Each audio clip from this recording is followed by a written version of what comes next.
নমস্কার বন্ধুরা, কেমন আছো সবাই? আশা করি সকলেই ভালো আছো এবং সুস্থ আছো।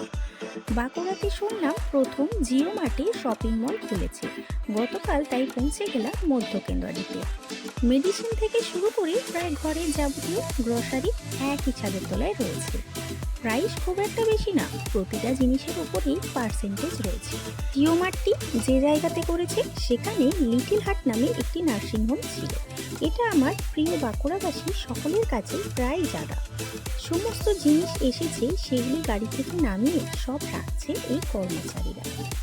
একদিক থেকে একটা খুবই সুবিধা রয়েছে, এদিকে সব মানুষদের ক্ষেত্রে আমরা অবশ্য অনলাইনে শপিং করে নিই যখন যেমন সুবিধা পাই। প্রচুর জিনিস রয়েছে এখানে, কোনটা ছেড়ে যে কোনটা নেব সেটাই ভেবে পাচ্ছিলাম না।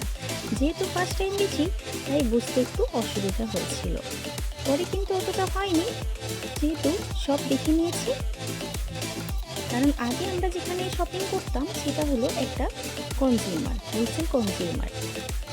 তবে এখানে নিয়মটা একটু আলাদা। কনজিউমারে যেমন জিনিসের গায়ে প্রাইসটা লেখা থাকে, এখানে প্রতিটা রোয়ের নিচে নিচে ডিসকাউন্টটা দেওয়া আছে।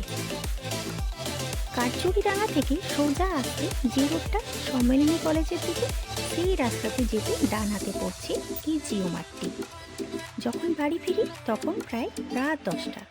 সকাল 10টা থেকে রাত্রি 10টা পর্যন্ত এই জিও মার্টটি খোলা থাকে, তবে কাস্টমার থাকলে কিছুটা এক্সটেনশন করে দেয়। চলো আবার দেখা হবে পরের ব্লগে। ততক্ষণে সকলেই ভালো থেকো এবং সুস্থ থেকো। টাটা।